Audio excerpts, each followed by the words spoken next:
This channel does not promote any violent, harmful, or illegal activities. All content provided by this channel is meant for an educational purpose only. Mohammad Selim, Asaduddin ওয়েসি, Suvendu Adhikari, যার সাথে খুশি কথা বলতে পারেন, নওশাদ সিদ্দিকী, মিম, ISF, CPM, BJP, ultimately তো সবই ভাই ভাই।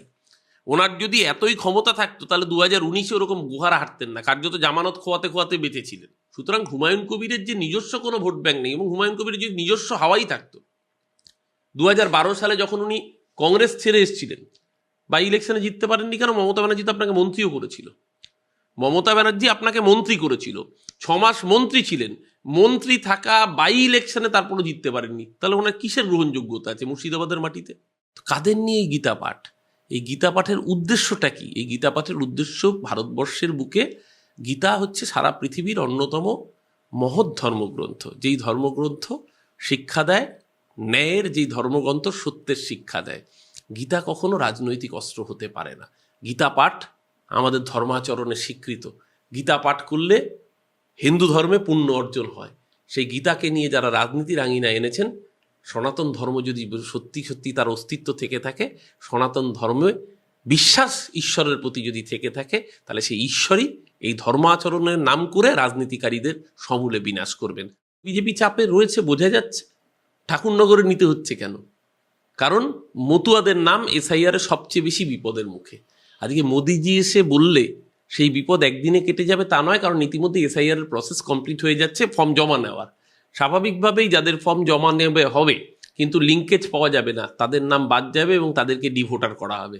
তাই মতুয়ারা ভালো মতোই বুঝতে পারছেন নরেন্দ্র মোদীর দল থেকে তারা মুখ ফেরাচ্ছেন। মতুয়ারা জানেন এসআইআর এর ফলে সবচেয়ে বেশি বিপদে পড়বেন তপশিলি জাতি উপজাতির মানুষরা, ভক্ত পাগল দলপতি গোসাইরা। মতুয়ারা সবচেয়ে বড় বিপদে পড়বেন, আর তাদের বিপদে ফেলেছে ভারতীয় জনতা পার্টি। এবার দেখুন না বনগাঁ সাব ডিভিশন রানাঘাটে কি রেজাল্ট হয়। বিজেপি শুইয়ে দেবে মতুয়ারাই ভারতীয় জনতা পার্টিকে, তারাই বদলা নেবে, তাদের নিয়েই ছিনিমিনি খেলবার। যেই পরিবারের দলিল রয়েছে এত বছরের পুরনো, 2002 সালের ভোটার লিস্টে যাদের, এসআইআর এর লিস্টে যাদের নাম রয়েছে, তার মেয়েকে গায়ের জোরে পাঠিয়ে দিয়েছে পরিবারকে না জানিয়ে, বাংলাদেশি বলে। এই অসভ্যতম বাংলার মানুষ সহ্য করবে? তাই তো বলছি, উমা বাপের বাড়িতে এসছে, দুর্গাপুজো হবে, অসুর বধ হবে। এই অসুরের নাম ভারতীয় জনতা পার্টি, রাজাকার। তারা যেন মনে রাখে, কান খোলা করে শুনে রাখে। এটা একেবারেই গ্রাম্য বিবাদ। এখানে অনুব্রত মণ্ডলের অনুগামী বলে যাদের বলা হচ্ছে, তাদের সাথে দীর্ঘদিন ধরে গ্রাম্য বিবাদ চলছিল, এবং কাজল শেখ এবং অনুব্রত মণ্ডল দুজনেই একসাথে পথ চলার বার্তা দিয়েছেন। তারপরেও যারা নিচুতলায় এই কাজ করেছেন তারা দলের লোক হতে পারেন না, কারণ যেখানে দলের সিনিয়র নেতৃত্বরা অনুব্রত মণ্ডল, কাজল শেখ দুজনেই মমতা বন্দ্যোপাধ্যায়ের হাতকে শক্তিশালী করার বার্তা দিয়েছেন, তখন যাদেরকে দেখা হচ্ছে কোনো রং না দেখে পুলিশ গ্রেপ্তার করছে। পূর্ণাঙ্গ তদন্তের রিপোর্ট সামনে আসতে দিন, তারপরে এই বিষয়ে যা মন্তব্য করার আমরা করব। 40% ভোটার এসআইআর এর ফর্ম যখন দিতে গেছিলেন বিএলও, পাইনি বাড়িতে, নট ফাউন্ড। কারণ বিহারে ভোট দিতে গেছিলেন। বিহারে কারা সরকার করেছে? প্রমাণ হচ্ছে তো। যারা দল বেঁধে বিহারে ভোট দিতে গেছিলেন, তারা যখন আসবেন, এক মানুষের 2 জায়গায় নাম থাকতে পারে না। আমরা তো এই জন্যই নির্বাচন কমিশনকে ভোট চোর বলছি। এরপরেও যদি দেখা যায় যে এই সমস্ত হিন্দি ভাষাভাষী মানুষ যারা বিহারের ভোটার, তাদের নাম বাংলার ভোটার লিস্টে থাকে, তাহলে নির্বাচন কমিশনকেও কিন্তু বাংলার মানুষ ছেড়ে কথা বলবে না। 5 টাকার পালং শাক, তার আবার ক্যাশ মেমো। মমতা ব্যানার্জিকে প্রাক্তন, আর নিজে জিততে পারে না, তার আবার বড় বড় বাতেলাবাজি। নিজে লোকসভায় দাঁড়িয়ে হেরেছে, অন্য দলে গিয়ে, কংগ্রেস থেকে অন্য দলে এসে মন্ত্রী থাকাকালীন হেরেছে। আরে আগে নিজের অঞ্চল সামলা, পরে ভাবিস বাংলা। দলগতভাবে কুণাল দাও যেটা বলেছে, আমিও একই কথা বারবার করে বলছি, দলবিরোধী কাজে হুমায়ুনকে সাসপেন্ড করা হয়েছে।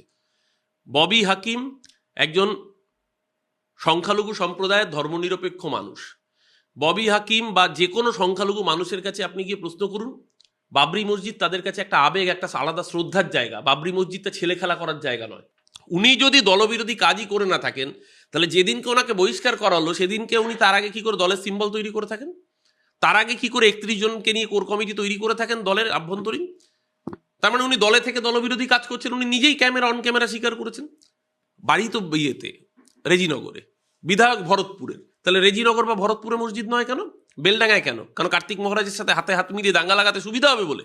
হুমায়ুন কবির জানেন না এমন নয়, জেনে বুঝে মিথ্যাচার করছেন। সাম্প্রদায়িক তকমা যিনি দিচ্ছেন, তিনি নিজে বিজেপির হাত ধরেছেন, সাম্প্রতিক অতীতে এই অভিজ্ঞতা রয়েছে। সুতরাং হুমায়ুন কবিরের সার্টিফিকেট রিগার্ডিং ধর্মনিরপেক্ষতা ভারতবর্ষের মানুষের প্রয়োজন নেই। তাই খুব স্বাভাবিকভাবেই শিল্প, যেরকম শিল্পের জমি বলা হচ্ছে, ট্যুরিজমও তো একটা শিল্প। ট্যুরিজম, উত্তরবঙ্গের মূল শিল্পই তো টি, টিম্বার অ্যান্ড ট্যুরিজম। তো সেই ট্যুরিজম শিল্পকেই তো প্রমোট করা হচ্ছে। এতে যার অসুবিধা আছে সে বিজেপিতে যেতে পারে, উনি সেই দিকেই যাচ্ছেন কিনা উনি উত্তর দেবেন। রাজ্যপালের কথা কাউকে অ্যারেস্ট করা যায় না, তাহলে তো দেশে যে আইন শৃঙ্খলা বলে কিছু থাকবে না। রাজ্যপাল চাইছে বলে কাউকে অ্যারেস্ট করতে হবে নাকি? হুমায়ুন কবিরের বিরুদ্ধে যদি আদালত নির্দিষ্টভাবে বলে, সরকার নিশ্চয়ই ব্যবস্থা নেবে। রাজ্যপালের কথা তো সেটা নিতে পারে না, সেটা তো অসাংবিধানিক হবে। পরের দিন যখন চ্যালেঞ্জ হবে তখন রাজ্য সরকারের মুখ পুড়বে।